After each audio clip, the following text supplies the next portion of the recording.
On y va, Cédric? Allez. Bonjour à tous. Bienvenue à ce webinaire où on va parler data. Plus précisément, on va parler stratégie data dans des contextes où vous auriez mis en place une plateforme de data, donc diverses solutions autour de la gestion de vos données, et que vous ne seriez pas satisfait du résultat de la mise en place de ces outils. Donc, on va revenir sur ce qui entraîne des problématiques ou des échecs de projets data. Et on va essayer de vous donner une méthodologie pour reprendre la main sur vos outils, sur vos environnements et plus globalement sur vos données. Et pour terminer, on vous parlera justement de quelques cas chez des clients avec qui on a mené on a fait ce travail de reprise en main des environnements data. Donc pour ce webinaire, nous sommes deux intervenants. Donc pour ma part, je suis Fanny Benant, responsable de l'activité data chez Synolia depuis 9 bonnes années. Ma mission à moi, c'est d'aider notre équipe data à proposer les meilleures stratégies à nos clients pour toutes leurs problématiques de business intelligence, de référentiel de données ou encore plus globalement de data intégration. Et j'ai le plaisir d'être accompagné par Cédric qui va démarrer et que je laisse se présenter. Bonjour à toutes et à tous. Donc, je suis Cédric Morizard, directeur technique de Synolia. Mon background est associé de Synolia. Donc, mon background est d'à peu près une vingtaine d'années dans la tech, autour des problématiques de Synolia principalement, c'est-à-dire la tech orientée web, data, e-commerce, CRM. Voilà, manipulation de données pour nos clients et en vue de les exploiter au mieux et de les utiliser au mieux pour leur performance. Aujourd'hui, donc, comme vous l'a dit Fanny, on va parler de la stratégie de data, reprendre la main sur vos données. Pourquoi ? Parce ce qu'on voit chez nos clients, c'est qu'il y a de plus en plus de données collectées, disponibles, en abondance, et que ça entraîne souvent des problématiques de gestion, d'exploitation pour s'assurer leur bonne utilisation. On voit beaucoup de fragmentation dans les systèmes d'information, de la qualité de données, et tout ça répond pas toujours en adéquation aux besoins des métiers. Donc, ce webinaire, on va l'orienter en 3 temps. Tout d'abord, on va vous parler de comment on en arrive à cette situation-là. Donc, ce qu'on on identifie comme les causes de ces problématiques. Ensuite, on va vous présenter la démarche qu'on a, nous, lorsqu'on va étudier ces cas-là chez nos clients pour lesquels ils nous contactent. Et enfin, comme vous l'a dit Fanny, on vous présentera comment on établit une roadmap et quelques exemples de déploiement de ces roadmaps chez certains de nos clients. Merci Cédric. On va démarrer justement par les causes. C'est-à-dire qu'on va se positionner à un instant de votre projet. Vous avez mis en place une plateforme data. Donc par plateforme data, j'entends toutes solutions qui vont vous permettre de gérer vos flux de données, de gérer votre stockage de données ou de gérer toute la partie analyse, mesure, donc business intelligence autour de vos données, voire l'ensemble de ces briques-là. Donc, on va se positionner une fois que vous avez déployé ces outils en production et on va se demander, une fois que on a quelles sont les problématiques auxquelles vous pouvez faire face une fois que les outils sont live. Problématique, tout va bien, donc parfait, vous avez déployé votre projet avec brio et petit à petit, les utilisateurs vont être amenés à l'utiliser et les cas d'usage vont se développer. Donc, on n'est pas là pour parler de ce cas-là aujourd'hui, vous vous en doutez bien. On va se focus plutôt sur 2 autres cas. Donc, le premier cas, vous avez déployé vos outils et pour autant, on va dire que ça ne prend pas. C'est-à-dire que les utilisateurs utilisent pas ou peu la solution et continuent chacun un peu leur tambouille dans leur coin, à faire des exports, à faire des développements spécifiques dans leur coin. Second cas qui peut aussi entraîner une perte de la maîtrise de vos données, c'est le cas où il y a une forte adhésion, mais vous constatez que il y a une perte de maîtrise quand même, puisque peut-être que c'est un problème d'organisation, peut-être que c'est un problème de structure, mais en tout cas vous n'avez plus le contrôle et la maîtrise des outils que vous avez déployés. Donc pour commencer, on va essayer d'identifier les facteurs de risque qui peuvent vous entraîner sur l'un ou l'autre de ces 2 cas. Puisque même si tout va bien aujourd'hui, ça peut vous permettre d'avoir déjà des clés pour identifier peut-être des situations à risque sur vos outils BI ou de data intégration. Donc déjà, le premier cas, quand ça ne prend pas, dans quel cas est-ce que vous pouvez déployer enfin, qu'est-ce qu'on constate plutôt comme raison quand les outils de BI ne sont pas utilisés par leur public?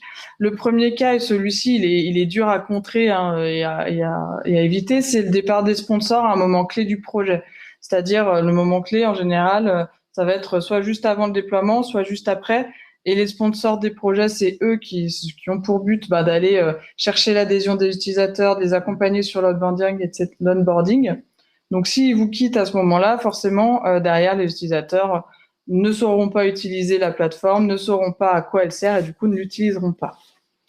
Second cas qui fait que votre outil n'est pas utilisé, c'est une définition du besoin relative, c'est-à-dire que vous avez mis en place une expression de besoin. Donc souvent c'est le cas quand c'est les équipes techniques principalement qui font l'expression de besoin sans solliciter la majorité des métiers.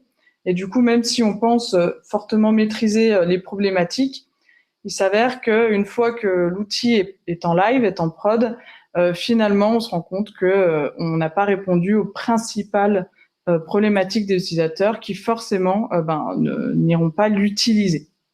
Donc ça, c'est quand on n'a pas impliqué suffisamment les métiers dans l'expression de besoin. On a beau avoir un outil qui répond à l'expression de besoin, si celle-ci de base n'était pas optimale, forcément l'outil ne sera pas utile.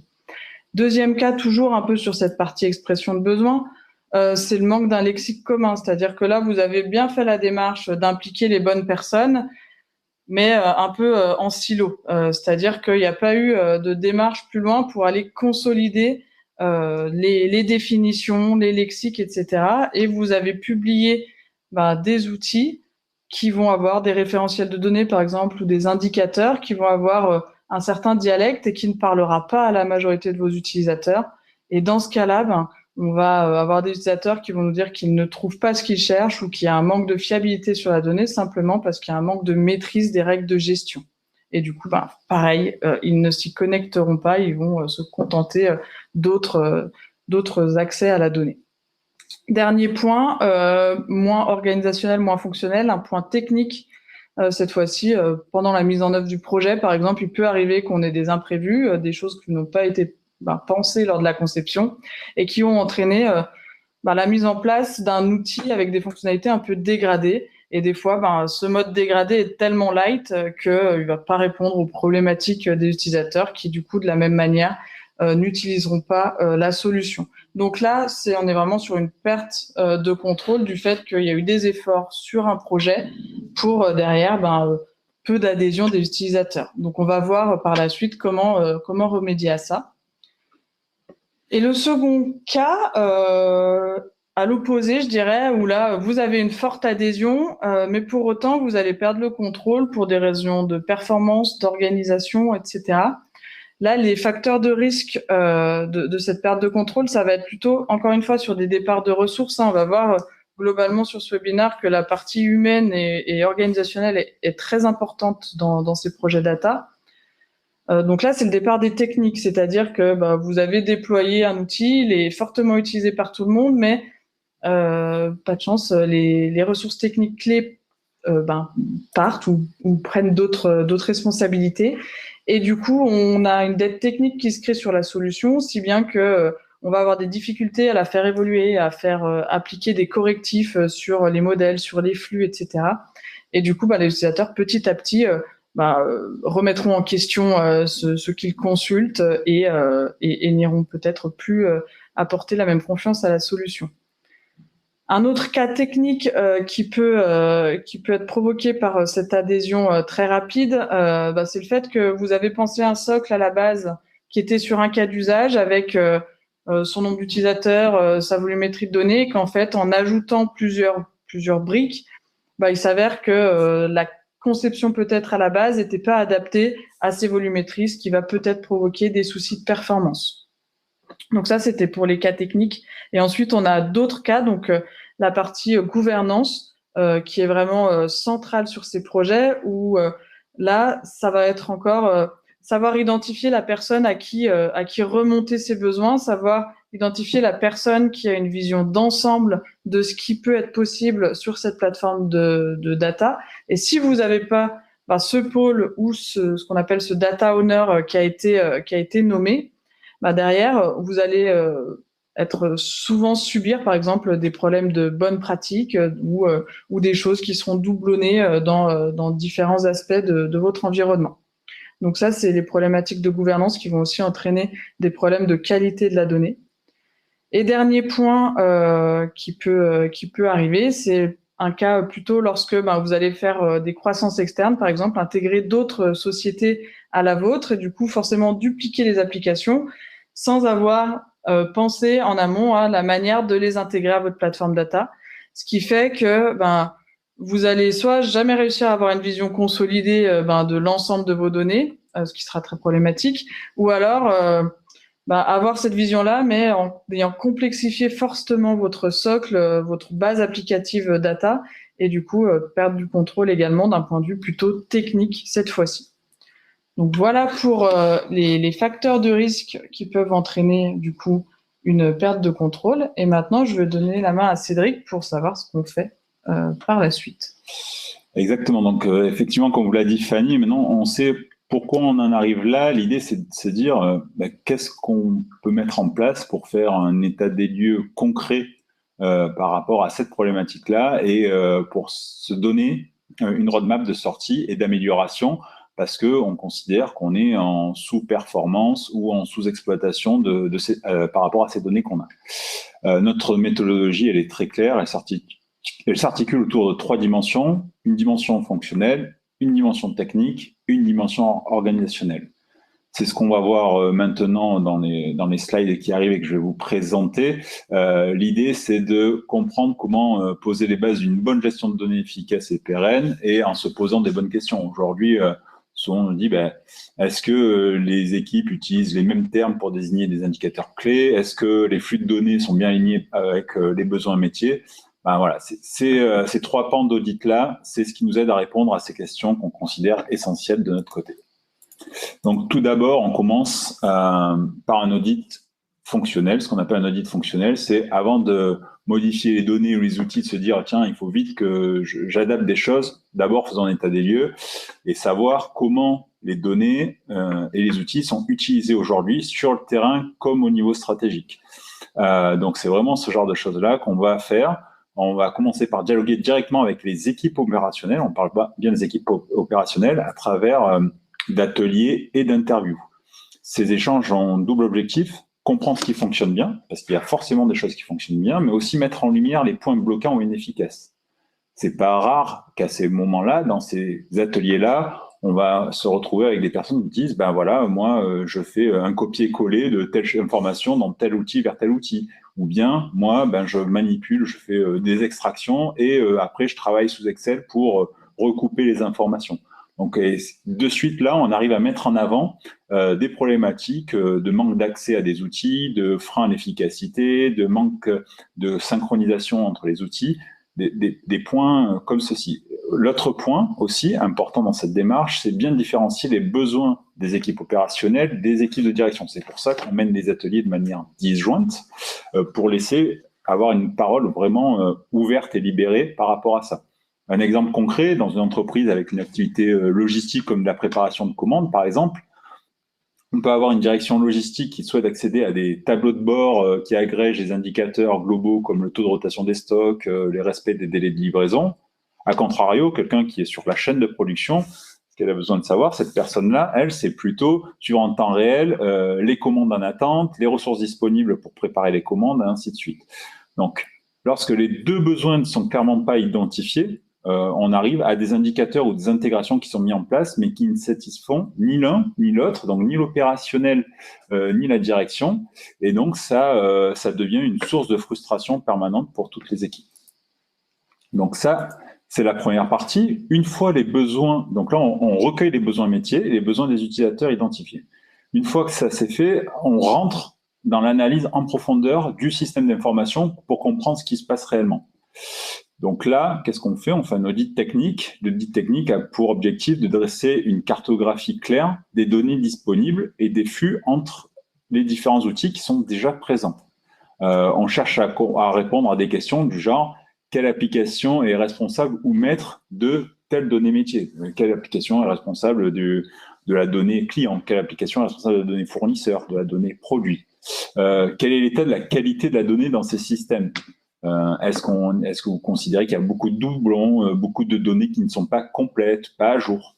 Aussi, est-ce qu'on connaît la capacité d'interfaçage de ces outils avec le reste du SI? Est-ce que ces outils sont accessibles parce qu'ils sont dans le cloud ou en interne? Est-ce qu'ils offrent des technologies d'interfaçage diverses?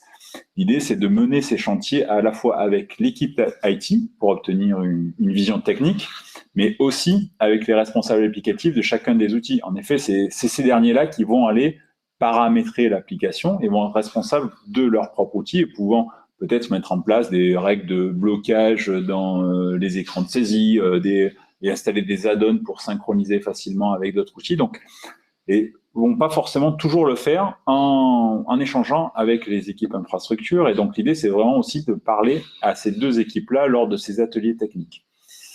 On le verra par la partie roadmap, mais c'est très important d'avoir ces responsables applicatifs métiers dans ces ateliers-là parce que ça permet aussi d'identifier, quand ça fait longtemps que des outils sont en place, comment ces personnes sont venues à administrer ces applications-là. Pourquoi? Parce que peut-être que le RP ou le CRM a 2, 3, 4, 5 ans, il a été mis en place par une équipe qui n'est plus présente. C'est ce que disait Fanny tout à l'heure, on a eu des départs. Et les nouvelles personnes qui administrent la solution n'ont peut-être pas été formées ou ne sont pas elles qui sont en charge du renouvellement, par exemple, du contrat de licence. C'est plutôt le service achat. Et donc, elles savent peut-être pas qu'elles disposent d'un accès à un contrat de support, à un contrat d'assistance. Et donc, elles ont plein de questions sur l'administration de leur outil, mais elles savent pas à qui les adresser, alors que peut-être elles ont un cadre pour le faire. Donc, c'est lors de cet audit-là aussi qu'on va mesurer le périmètre de connaissances à la fois technique, mais aussi contractuel, qui concerne chacun des outils qui est présent dans le SI. Donc ça, ce sont les deux premiers points. Un, on cartographie les besoins métiers. Deux, on cartographie les outils, les données et qui les gère. Et trois, on va venir cartographier ce qu'on appelle la partie organisationnelle. C'est-à-dire, c'est là où on va se dire comment les besoins des utilisateurs sont-ils remontés, traités. Par exemple, lorsqu'un indicateur une personne demande la modification d'un indicateur, la mise en place d'un nouveau rapport, la mise en place d'un nouveau champ dans le RP ou dans le CRM, ainsi de suite. Est-ce qu'il existe un processus clair qui permet de prioriser ces demandes, qu'il y a une communication autour du traitement? Est-ce que tout ça est clairement défini ou est-ce qu'il y a un flou organisationnel par rapport à ça? Est-ce qu'on sait qui est responsable? Est-ce que c'est communiqué clairement qui est responsable de telle application en termes de data owner, ce qu'on disait tout à l'heure, c'est-à-dire la personne qui est fonctionnellement responsable, pas que forcément l'équipe IT qui est peut-être responsable que l'application soit disponible, mais pas forcément du métier qui est composé ou paramétré à l'intérieur de celle-ci. Donc, c'est toutes ces informations-là. C'est comment la fiabilité des données est-elle assurée sur le long terme? Est-ce qu'il y a des outils mis en place de contrôle des taux de complétude des données, des taux de saisie de données? Est-ce que tout ça, c'est en place? Et enfin, un autre objectif clé ici, c'est de s'assurer que toutes les équipes parlent le même langage lorsqu'il s'agit de données. Et là, c'est un des plus gros points de frustration qu'on remonte, c'est-à-dire qu'on fait des ateliers avec plusieurs équipes, et ces équipes-là utilisent le même mot pour des significations différentes. Par exemple, typiquement, dans un cadre d'un monde CRM ou dans une gestion de force de vente, on a une équipe commerciale qui va dire mon affaire ou mon contrat, il est gagné lorsque le bon de commande est signé. L'équipe administrative des ventes va dire cette affaire, elle est gagnée uniquement lorsque la facture est émise. Cette différence, elle peut être subtile, mais elle peut entraîner des incohérences en termes de pilotage. Par exemple, si on a le chiffre d'affaires de la société, sur quoi se base-t-il? Est-ce qu'il se base au moment où l'affaire elle est gagnée au sens commercial du terme, c'est-à-dire le bon de commande signé, ou au moment où la facture est émise? Et donc, on se retrouve avec quand une équipe nous parle du chiffre d'affaires ou l'autre, on ne va pas parler du même indicateur. Et donc là, c'est très important dans ces moments-là de réidentifier comment un lexique commun et pour mettre les mêmes définitions derrière les mêmes termes et ainsi fluidifier lorsqu'on échange entre les équipes et désiloter la communication autour de la donnée à l'intérieur d'une société. Et donc, pour mener ces 3 typologies d'ateliers, qui peut le faire? Donc, on a la phase d'audit fonctionnel pour comprendre les usages, la phase d'audit technique pour identifier l'état actuel des flux et des infrastructures, l'audit organisationnel pour comprendre les processus et les rôles de chacun. Donc, qui mène tout ce genre d'atelier? Donc, 2 solutions. Premièrement, en interne, si votre entreprise elle dispose des profils capables de mener ces audits de manière impartiale et collaborative, si tout le monde a une volonté d'amélioration continue, cette option est envisageable. C'est souvent pas le cas. Pourquoi? Et c'est pour ça aussi qu'on fait appel à nous souvent, c'est parce qu'un intervenant externe peut poser des questions sans parti pris, sans être influencé par des politiques internes ou par des habitudes ancrées. Une équipe interne, qu'elle soit technique ou métier, sont souvent plus disposées à partager leur point de vue avec un tiers lorsqu'elles estiment qu'il est neutre. Typiquement, si nous, en tant que Synolia, on demande, tiens, là, pourquoi il y a des doublons dans le CRM? Souvent, les équipes métiers vont nous expliquer pourquoi il y a des doublons dans le CRM et non pas, si c'est quelqu'un de l'interne qui va poser la question, pour te dire non, la donnée, elle est propre, elle est de qualité. En tout cas, nous, on s'y retrouve. Il n'y a pas de problématique de qualité de données. Donc, pour enlever un petit peu ce prisme de lecture qui est non pas l'accusation, mais vraiment la compréhension, faire appel à des prestataires internes est souvent un point de vue, est souvent quelque chose qui délie les langues. Donc ça, c'est la méthodologie. Nous, à Synolia, en fait, on peut accompagner sur les 2 pans, c'est-à-dire qu'on peut intervenir dans la mise en œuvre totale, justement, pour mener tous ces ateliers et apporter ce déliage de langue et cette structuration. Et on peut aussi proposer, et donc, du coup, on propose des plans d'action que les clients nous challenge, mais aussi, on peut faire dans l'autre sens, c'est-à-dire que tout est mené en interne et après, les clients nous expliquent ce qu'ils ont identifié comme problématique et leur roadmap, et nous, on vient les challenger par rapport à notre connaissance d'expériences diverses et variées qu'on aura vues aussi chez d'autres clients, et donc permettre de mûrir et approfondir la réflexion qu'ils auront déjà posée et le constat qu'ils auront déjà identifié. Donc ça, c'est un petit peu cette méthodologie qu'on a en 3 phases et où nous pouvons intervenir dans ces phases-là à Synolia. Et je laisse Fanny reprendre la main un petit peu pour la suite de ce webinaire. Donc, merci Cédric. Effectivement, qu'est-ce qu'on fait une fois qu'on a mené tous ces audits? La suite, l'objectif, c'est de mettre en place une roadmap. Pour ce faire, il va déjà falloir synthétiser tout ce que vous aurez récolté comme information lors des audits, puisque ça peut être vraiment très dense. Il faut être pas mauvais sur la prise de notes, parce que derrière, il faut réussir à synthétiser tout ça et à trouver des points communs entre l'audit fonctionnel, l'audit organisationnel et l'audit technique, pour en sortir ce qu'on appelle des thématiques, des points critiques. Donc une thématique, ça peut être le manque de fiabilité des données, qui est revenu à la fois côté dans plusieurs services d'équipe métier, qui est aussi revenu peut-être côté technique, ou des données éparpillées, on les retrouve pas, on sait pas comment trouver tel type d'indicateur, etc.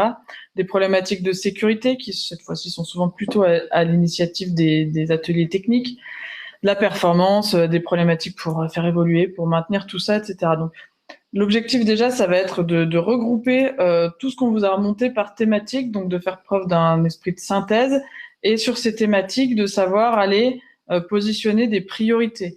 Des fois, ces priorités, elles sont assez évidentes parce que il y a des thématiques qui sont qui découlent les unes des autres. Il y en a forcément, on doit les traiter. La fiabilité de la donnée, ça doit être traité avant, par exemple, de parler d'optimiser les analyses, puisque si on a des données pas fiables, forcément, on peut mettre en place tous les indicateurs, tous les nouveaux besoins qu'on souhaite qui n'existent pas. Ça va pas changer grand-chose au niveau de la performance opérationnelle. En revanche, des fois, les priorités, elles sont pas évidentes à identifier, parce que c'est vraiment des problématiques de 2 métiers différents, de 2 équipes différentes. Donc là, il faut que quelqu'un arbitre. Et c'est là où on commence à dessiner la roadmap. La première étape de la roadmap, nous, en tout cas, ce qu'on fait, c'est qu'on propose une organisation, une structure d'équipe. Donc, qui va inclure des externes, des internes, en fonction des ressources que vous avez. On va définir surtout là-dedans le rôle de chacun. parce que des fois, elle est plutôt déjà dessinée, cette équipe, mais c'est pas forcément officiel, et du coup, tant que c'est pas officiel, bah, c'est pas optimal non plus pour aller assurer la maintenabilité et l'évolutivité de vos systèmes. Donc ça, c'est la première étape, structurer l'équipe autour de la data. Deuxième étape, les choix techniques. C'est quoi les choix techniques? C'est est-ce qu'on optimise l'existant? Est-ce qu'il faut rajouter des outils parce qu'on a constaté lors des audits qu'il nous en manque? Ou est-ce que il faut faire table rase, pas d'optimisation, on repart à zéro? Ça, c'est pareil, c'est en fonction de tous les constats qui auront été remontés, proposer les différents choix qui semblent les plus pertinents en tout cas. Et le plus important, surtout sur la roadmap, c'est les actions et la timeline, puisque là, vous aurez sollicité, mine de rien, beaucoup de personnes au sein de l'entreprise pour toute la partie audit. Vous aurez demandé à ce que ces personnes-là s'investissent dans l'audit. Et c'est ça qui va faire aussi la réussite future de la reprise en main de vos environnements. Puisque si les équipes, notamment je parle côté métier, ont été entendues, ont été écoutées, ça leur donnera derrière plus envie d'être aussi acteurs de la suite du projet. Alors que si vous en avez oublié, ça arrive, des fois ils peuvent s'avérer être plutôt détracteurs de la suite puisqu'ils n'auront pas eu l'occasion d'apporter leur point de vue. Donc l'objectif, c'est de définir une timeline qui fait quoi? Et cette timeline, elle doit être à la fois court-termiste puisque les gens se sont investis, il faut leur apporter des réponses rapides, donc leur donner les premières clés pour avoir déjà traiter les besoins urgents. On va dire des fois ça va être de mettre des patchs, de mettre des rustines, mais savoir aller vraiment traiter l'urgence et donner aussi une vision long terme avec des actions détaillées, avec qui doit faire quoi dans chacune de ces actions. Et tout ça va vous permettre de définir justement le timing et le budget associé et éventuellement les recrutements, les ressources qui devront être mis en place en face de tout ça. Donc, on vous a présenté maintenant la manière la méthodologie qu'on met en place chez nos clients. Et pour illustrer tout ça, on va vous parler de 3 cas concrets. On a parfois pu nommer les clients, parfois pas ou pas encore. Donc, on va essayer de vous synthétiser tout ça. Le dernier cas, le premier que je vous présente, ça concerne un client dans le secteur des assurances. Sa problématique à lui, c'est qu'il y a une dizaine d'années, le contrôle de gestion avait mis en place un outil de BI. Il y a une dizaine d'années, c'était souvent les contrôleurs de gestion qui mettaient en place les outils de BI. Et petit à petit, cet outil s'est répandu. Donc, on est dans le cas où on disait il y a une forte adhésion sur cet outil, mais pour autant une forte perte de maîtrise, puisqu'il y a eu un deuxième outil BI qui est venu s'ajouter dans le système d'information, que la DSI avait pour unique rôle dans cette stratégie data d'exporter des CSV à destination des utilisateurs. Et du coup, on est arrivé à un point où la DSI, suite à des remontées d'utilisateurs à gauche, à droite, a remarqué que on doublonnait beaucoup de choses, que plusieurs personnes du coup faisaient les mêmes analyses mais avec des calculs différents, donc forcément avec des chiffres derrière différents, ce qui remontait en CODIR, en COMEX, du coup au niveau des directions qui présentaient des chiffres qui n'étaient pas alignés alors que c'était les mêmes indicateurs. On avait également beaucoup de shadow IT avec un gros problème RGPD puisqu'il y avait les utilisateurs historisaient leurs données dans leur coin et avaient plus de 10 ans d'historique de données personnelles, donc ce qui était assez critique. Et là-dessus, il a fallu interroger donc plus de 8 services, ça fait plus d'une quinzaine de personnes interrogées, et remettre à plat, proposer en tout cas une architecture pour gérer la donnée, pour historiser la donnée, et surtout définir quelle organisation on préconisait. Et là où c'était intéressant, c'est qu'on a préconisé une organisation qui devait du coup inclure des rôles que nous, on n'a pas dans notre idéal d'organisation data. Donc, c'est ça aussi qui est intéressant sur ces missions-là, c'est que on a, nous, forcément des idées de départ toutes faites, mais qui doivent s'adapter aux besoins de nos clients. Puisque là, on avait donné un rôle clé au contrôle de gestion, puisqu'ils ont une compétence et un rôle historique sur la BI qu'on ne va pas forcément préconiser chez tous nos clients. Donc, c'est ça qu'il y a à retenir, je pense, de cette mission-ci. Et je laisse Cédric vous parler d'un autre cas. Hop, attends, on a avancé trop vite.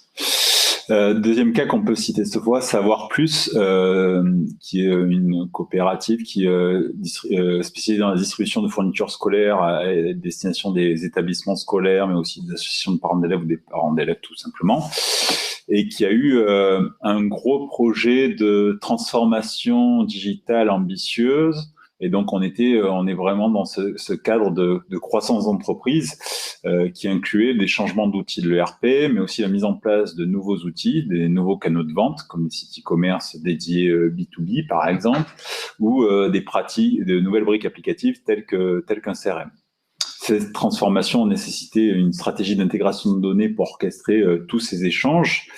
Et il y avait déjà un outil d'intégration de données, mais qui était obsolète qui avait une certaine durée d'ancienneté. Et l'idée, c'était de se dire, est-ce que c'est pas le moment de mettre en place une stratégie pour les années à venir, et une stratégie qui était progressive?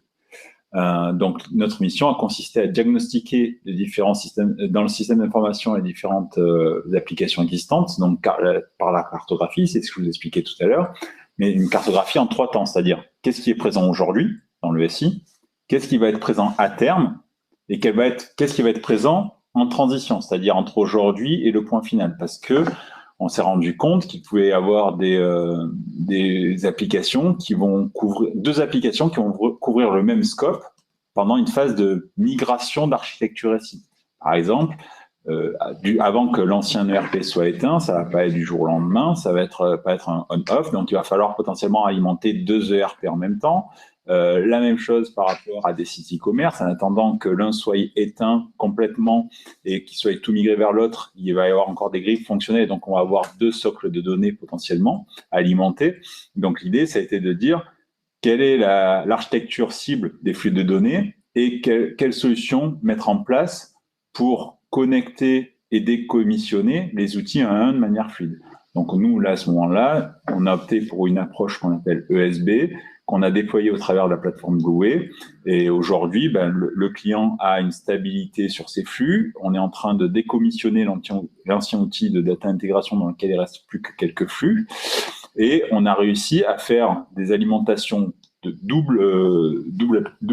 double application en parallèle pour aussi, pareil, décommissionner ces applications-là et éteindre les fameuses demi-interfaces qui les alimentaient sans que ça pénalise le reste.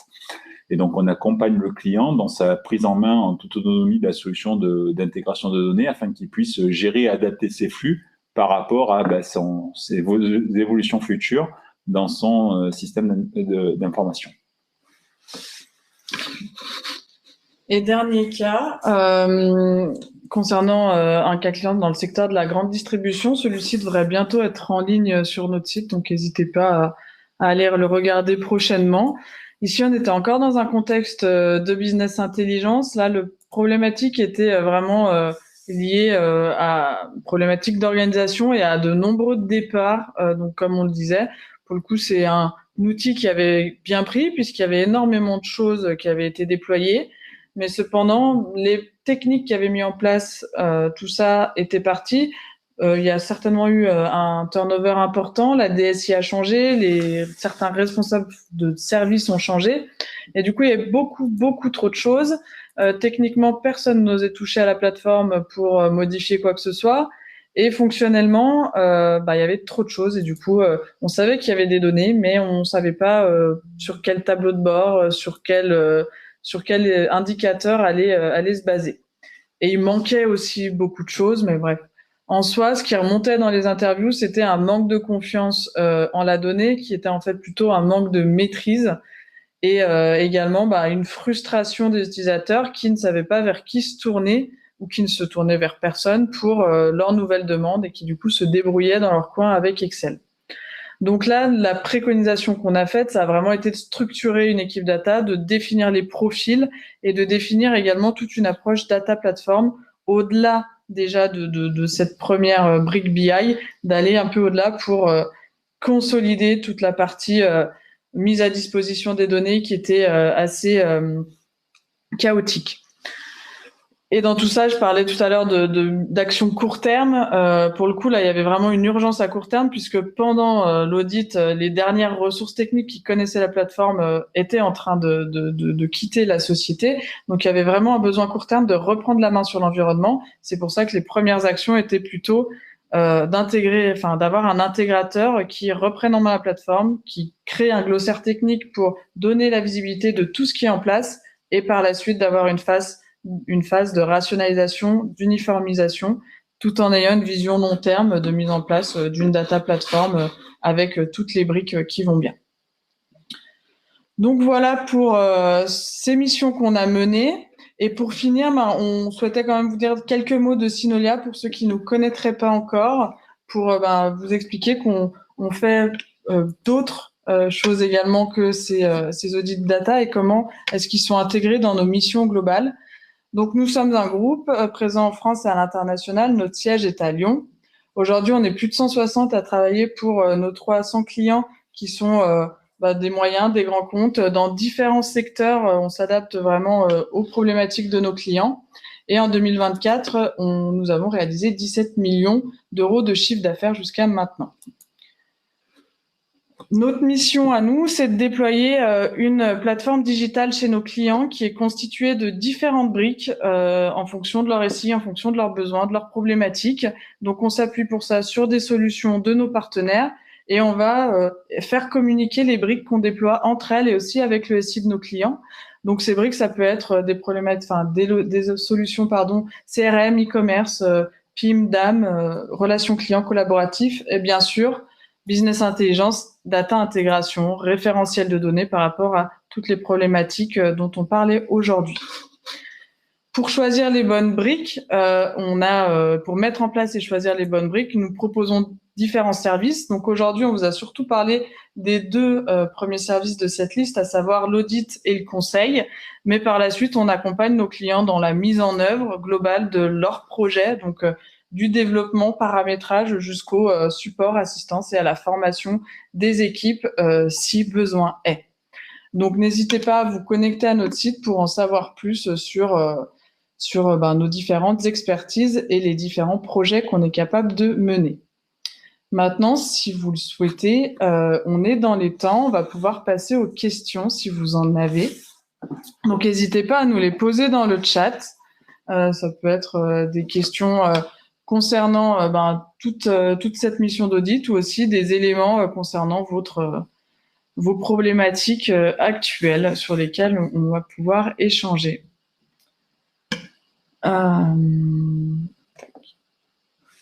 Est-ce qu'on a des questions? Pas encore. Justine nous en a envoyé quelques-unes qu'elle a reçues à côté. Quelle solution implémentez-vous? Alors, dans le cadre, j'imagine qu'on parle du cadre de la data. Côté data, on a deux briques. Une brique data intégration où on implémente la plateforme Phoenix de l'éditeur Blueway, donc qui va avoir des briques ESB, MDM, BPM, APIM et Data Catalog. Et on implémente également sur cette brique d'intégration de données la solution Make pour tout ce qui va être automatisation de workflow et une autre manière de gérer les flux que ce qu'on peut faire avec un Blueway. Et côté business intelligence, nous travaillons avec les éditeurs Qlik historiquement et également MyReport plus récemment pour des projets plus orientés finance et contrôle de gestion. Est-ce que tu as d'autres questions? Par rapport à ça, c'est des solutions qu'on implémente par contre sur nos missions de conseil et d'audit comme là, on vient de vous présenter. On est totalement agnostique en fait parce qu'effectivement, on a mené des missions ici où concernait pas du tout les outils qu'on mettait en place. Par contre, notre connaissance du métier des retail, du métier de l'e-commerce, de la gestion de la donnée client, produits, fournisseurs, on est en capacité de les mener, quels que soient les outils, et donc faire des outils, puisqu'on l'a vu, on propose des roadmaps organisationnels et d'architecture qui sont agnostiques par rapport à cela aussi. Une double question ensuite qui concerne vraiment les audits. Combien de temps pour mener un audit et quelle profil préconisez-vous en interne? Nous, quand c'est nous qui le menons, en général, des équipes métiers surtout à interroger, hein, mais je dirais qu'en moyenne, on est sur quoi, 10, 15 jours. Oui, Ouais. grand maximum en général, oui. Pour effectuer une double cartographie métier, IT, une recommandation d'architecture et d'organisation, voilà, on est entre 7 et 15 jours dans cette fourchette-là, oui. Et le profil en interne,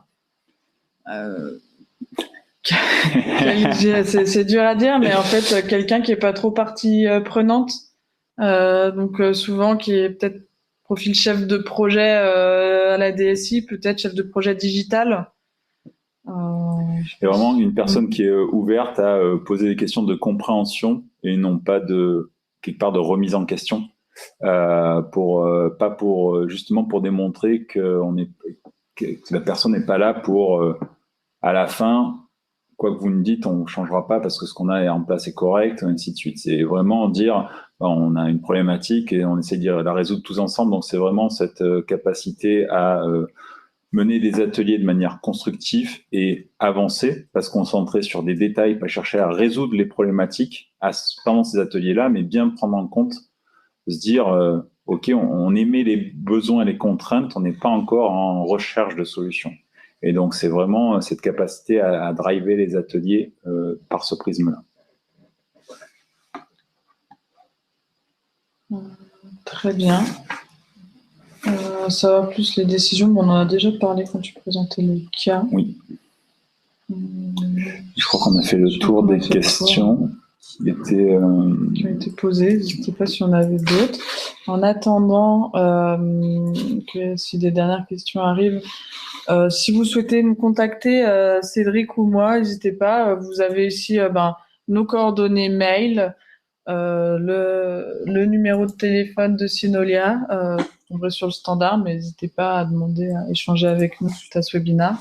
Et des QR codes qui vous emmèneront vers nos profils LinkedIn, il me semble. Donc, si vous voulez nous envoyer un message en direct pour échanger, n'hésitez pas.